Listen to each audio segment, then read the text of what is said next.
ভারত বাংলাদেশের স্থলবন্দর পেট্রাপোল দিয়ে কোটি কোটি টাকার সুপারি বেআইনিভাবে ভারতে আনার অভিযোগে ফের বড়সড় পদক্ষেপ করল ডিরেক্টর অফ রেভিনিউ ইন্টেলিজেন্স। সেই মামলায় কলকাতা থেকে এক ব্যক্তিকে গ্রেফতার করেছে কেন্দ্রীয় তদন্তকারী সংস্থা। ধৃতকে বনগাঁ মহকুমা আদালতে তোলা হলে ডিআরআই তার হেফাজতের আবেদন জানায়। ঘটনাকে ঘিরে ফের চাঞ্চল্য ছড়িয়েছে সীমান্ত বাণিজ্য মহলে। ডিআরআই সূত্রে জানা গিয়েছে, ধৃতের নাম সুখেন ঘোষ, তার বাড়ি কলকাতা।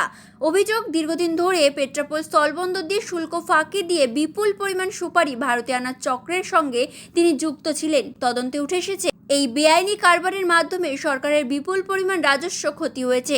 সেই অভিযোগের ভিত্তিতেই এই শুল্ক আইন অনুযায়ী তাকে গ্রেফতার করা হয়েছে। তদন্তকারী সংস্থার দাবি, এটি কোনো বিচ্ছিন্ন ঘটনা নয়, বরং একটি পরিকল্পিত পাচার চক্র দীর্ঘদিন ধরে ভুয়ো নথি এবং বিভিন্ন কৌশল অবলম্বন করে সীমান্ত দিয়ে সুপারি আমদানি করে শুল্ক ফাঁকি দিচ্ছিল।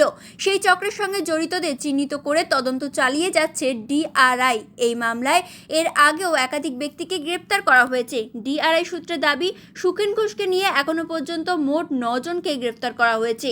তদন্তকারীদের মতে, এই চক্রের সঙ্গে আরও কয়েকজন প্রভাবশালী ব্যক্তি এবং ব্যবসায়ীর যোগ থাকতে পারে। তাদের ভূমিকা খতিয়ে দেখা হচ্ছে।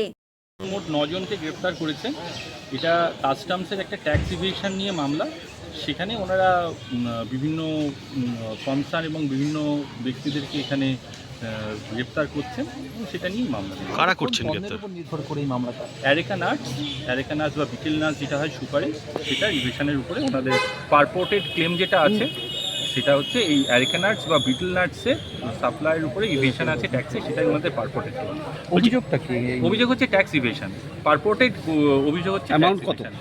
অ্যামাউন্ট ওরা বিভিন্ন জায়গায় বিভিন্ন বলেছেন। অ্যাপ্রক্স আছে, একটা লার্জ অ্যামাউন্টই আছে, কিন্তু সেটা হয়তো শুনতেও যত বড় ততটা অ্যাকচুয়ালি ফ্যাকচুয়ালি কিনা সেটা এখনও আমাদেরও জানতে হবে, কারণ আমরা মামলায় বিভিন্ন অ্যাকিউজেডে আমরা বিভিন্ন লয়ারে অ্যাপিয়ার করছি। সুতরাং কোনো চমকপ্রদ অ্যামাউন্ট বলে জিনিসটাকে আমরা অন্যদিকে ঘুরুক আমরা সেটা চাই না, কারণ একটা কেস প্রপার ওয়েতে ইনভেস্টিগেশন হোক, ফেয়ার ইনভেস্টিগেশন হোক, সেটাই আমরা চাই। কোর্টের কাছে আমরা সেই সাবমিশনই রেখেছি এবং ওনারা বলছেন যেটা সেটা ওনাদের পারপোর্টেড ক্লেম, এটাই আমরা বলতে পারি। পর্যন্ত কি অবস্থা দাঁড়িয়ে রয়েছে মামলা? ইনভেস্টিগেশন ইজ অন ওনাদের তরফ থেকে। কোথায় চলছে এটা? কেস কবে থেকে স্টার্ট হয়েছে? কেস এই মাসের শুরুর দিকে, ওনারা হয়তো আগে থেকেই ইনভেস্টিগেশন করছেন, কিন্তু হয়তো এখানে প্রথম অ্যারেস্ট 8 বা 9 তারিখের দিকে হয়েছে। এটা কি ডিআরআই করছে? ডিআরআই করছে।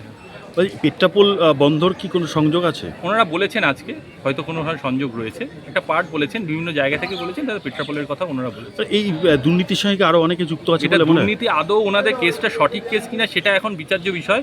আমি বলবো না এখানে দুর্নীতি, কারণ ওনারা বলছেন এটা ওনাদের পারপোর্টেড, বারবার আমি কথাটা ইউজ করছি, ওনাদের বক্তব্য অনুযায়ী দুর্নীতি।